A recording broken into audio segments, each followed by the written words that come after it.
Welcome to the 0K Combat Command tutorial. This tutorial will cover the commands most relevant and useful for combat units, and give some nifty ways of issuing them and using them. So to start with, the move command. This is a very important command because it allows you to move your units around, but it's quite different compared to other RTS games. In most games you would move by right-clicking somewhere, and they'd go in this big clump. In 0K, most move commands are given by right-clicking and dragging. This gives you a lot of control over your unit spacing and positioning. You can make concave, you can scatter suddenly. You can do all these things with it. People spend, most of the commands given will be this line move command. So if you take one thing away from this video, it is to use line move to give all your commands. Just get into the habit of, if you're moving somewhere, move in a bit of a line. It makes your units spread out, it improves their line of sight, their sight lines, as in units cannot shoot through each other. So it is very important to not be all clumped up. So remember, use the line move all the time. It's the most useful command. The thing that probably set 0K and Spring games apart. There are two other ways of issuing the move command that are fairly useful. One of them is to hold control and right click. This will cause your units to match each other's speed and move in the formation which they started in. So I could make an N, move them over here, and they'd keep that shape. It has some use with keeping units under shield or keeping some fast units around a slow unit. And the other way of giving this command is to hold Alt and right click and drag, which will make you a line which the units follow. This is quite useful for base infiltration with cloaked units, because if you bump into anything, they'll be detected. You can combine these two commands, but there's no real point to do it. But here you go. For completeness, you can make a line of formation moves, which isn't that useful, has no real purpose. But there you go. That's all the combinations. So that is the move command. Remember, line move, line move, line move. Now on to other commands. I better cover self-destruct because it does not appear in this command panel. Every unit has the ability to kill itself. You do this by pressing Ctrl and D. The skulls appear indicating that they're about to be killed, then they will explode. If you regret your decision and go, I want those units, you can press Ctrl D again and the command will cancel, so it just toggles on and off. This has some use in denying wreckages for your opponent, but the main usage of this command is with exploding bombs. Here I have a roach, which is an exploding bomb. If I move into these units, they're not going to kill it because they're unarmed. This is a constructors and some economy. But if I use Ctrl D, then everything explodes. So that's Ctrl D. The self-destruct button destroys your units. Very useful for exploding bombs. Now onto fight. Fight is a command used for fighting, unsurprisingly. You can issue it very similarly to the move command. You have to select F, the fight hotkey, and you can make a line, you can make a point, you can hold Alt to make a fight line. I'm not so sure why you would want to do that. So fight looks like a move command, but the difference is, with a move command, then with the move command the units move regardless of where your opponents are. With a fight command, they have some intelligence. These Roccos have longer range than the thugs, so they will run away. And then they will go back into range. They are trying to kite the opposition, because that's what Roccos do when they come up against thugs. They should really kite them.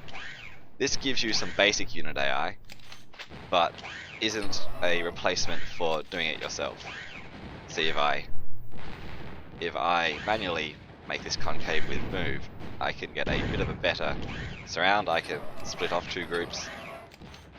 So it's not a replacement, but it's very useful for when you need to look elsewhere and you don't want your units to just die because they're stupid. So fight is in fact context sensitive. I've got thugs again with their short range and slow projectiles, but I have glaives with an even shorter range, but they're fast enough to dodge projectiles. if I use fight with this, then they will jink in, do a bit of dodging. Oop.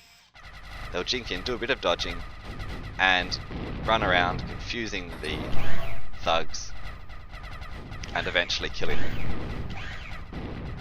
See, the glaives are taking some shots because they're not perfect dodges, but on the whole they're doing pretty well. You can of course do this yourself manually, which is quite a good thing to do in that you get more control over the battle, but if you again want to look away, then you don't have to do this. Fight has an extremely related command, patrol, with the hotkey P. It's not all that useful. It's all it is really is just fight, but when they get to the end, they move back to the start. See, with fight, you click fight and they go to that position and then they stop. Now they're idle. You can make a circle of patrols, you can make patrol in a line.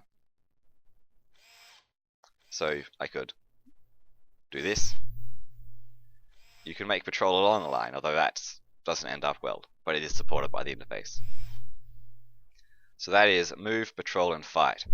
3 movement-oriented commands. The last command is a bit rare. It is the jump command.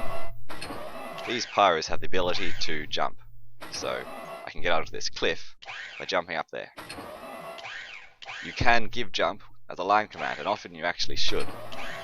If you jump to a point like this, and there was some kind of AoE attack up there, then all of these pyros would be not really all that well off. But if I instead jump like this, then they are much more resistant to AoE, area of effect, and they have free fire lines. Jump can also be given like this, although I don't know why you would really want to. It just makes a line of jumping. So that's the... Remember, jump you should use with the line command as well. So those are the movement commands. Now on to some attacking. Fight and patrol already seem like quite attacking commands, and when in a battle you don't even need to give these commands. You can just move around and your units will fire. They fire while moving. Almost all units do this. But attack is very useful for setting target priorities. So first off, I should note that attack ground attacks the ground. In other games, this would attack move, whereas attack move is the fight command. What would be the attack move in other games is the fight command in 0K. This is because attacking ground can be quite useful. For example, these are mine laying artillery. They will shoot these mines into the air, they hit and create a minefield. This also has uses with targeting large area of effect abilities and just trying to find cloaked units. So attack commands can be given with a line as well. To do this, you can't just left click and drag, because this has a different usage, which I'll get to later. What you have to do is press A and hold down Alt and do it. And this makes a line. So now I have a nice line of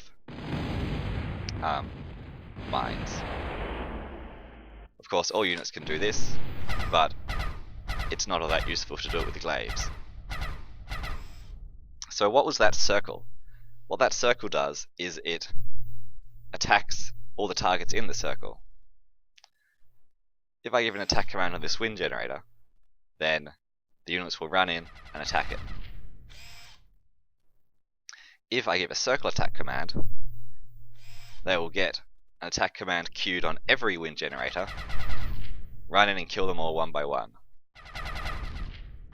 So if you press A and drag a circle, or if you, to get some more wind generators, just right click and drag a circle on an enemy unit, then you will get an area attack command which targets all the units in the area.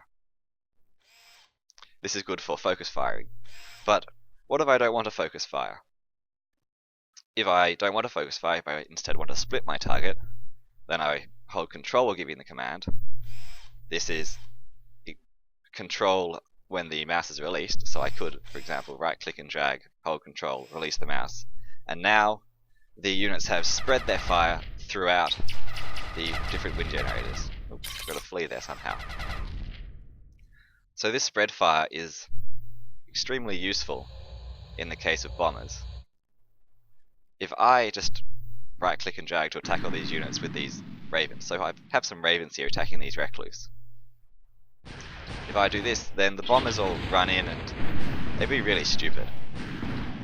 They just all went for one target when 2 bombers was sufficient. So if I right click and drag, hold control and release, they will now split their targets, and, well, apart from the ones which already used their missile, their attack will hit all the units. This is extremely useful. When you give attack commands with bombers and you want to split up, then you should use this command. There is also another method of attacking, only for bombers, which is to hold Alt and then press A, which will give you a persistent area attack. So this area attack does not actually give commands to the units, onto the units, it attacks the units in the area. Here the bombers are, then they will go for that spider there. It's a persistent attack command, because if I give it, the bombers will fly around the area looking for targets, and in fact if the area is empty of targets, they will just shoot their load anyway, which is useful if you're trying to bomb a cloaked unit. So don't get confused between attack and then holding control and holding Alt and attack to do this. And remember, if you attack and then hold Alt while drawing, you get a line. So that's attack. There's a related command, set target. Set target is in a way exactly like attack, except the units don't move. So this doesn't sound very useful, but it is. Say I set the target. It doesn't have a hotkey, but you can find one, because it has a default usage. If I set the target on this wind generator, the units have that target, but they will not move towards it. The usefulness of this command is I can give other commands while set target is active, which means I can set my units movement and target at the same time. Very important. The reason this doesn't have a hotkey is because attack is usually sufficient. If I just stop them and do an attack command, moving away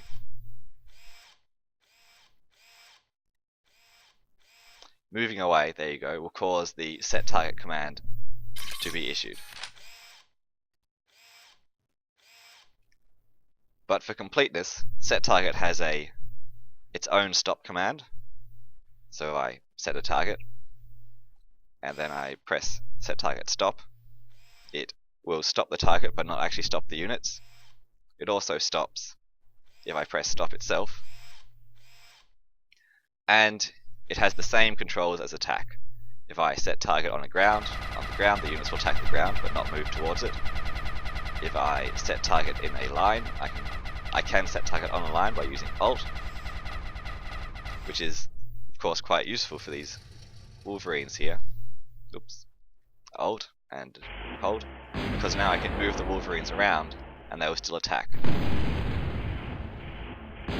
This command is also quite useful if you have some artillery or some kind of unit which might become blocked by say a wreckage or an enemy unit or an allied unit moving in front. Set target will make it shoot, but it won't make it move to a better location. For example, with these glaives, before, if I do this, they have to push past and mess everything up and try and get into range. But if I use set target, then the unit will just not fire when it's blocked. This is very, very useful if you have an artillery piece which is in a good location and you don't want it to move no matter what. Set target also has area. This, just using a set target command in an area with no modifier, makes them all attack the nearest target. Using the control modifier, it makes them split targets between units. So, a very useful use of set target command is to, set your priority target. Very useful in raiding. Say I have these 3 turrets defending this factory, and I want to dive in and destroy the factory. If I run my glaives in, they will automatically target the turrets, because the turrets are the bigger threat. Their AI says, target turrets first. If instead, I give an attack command, So I give an attack command and then a move command, which gives a set target command, or just a set target command directly. The glaives will preferentially fire at the factory.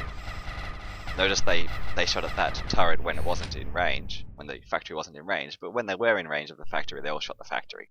So that's a very useful thing to do. So that is two of the attack type commands, attack and set target, where you attack, alt, and drag a line to attack in a line, drag a circle to attack the enemies in a circle, for example over here, hold control to split your targets, and a special usage with bombers. There is one other attack command, the manual fire command. Most heavy units and commanders will have a manual fire weapon, which is a long reload time special weapon, which has to be fired manually because it's got a long reload time and they already have their own weapons. This command can be given on a line, so just use the command D, manual fire, and drag a line. You don't have to use alt for this one. And then the Dantes fired their rocket salvo over the line.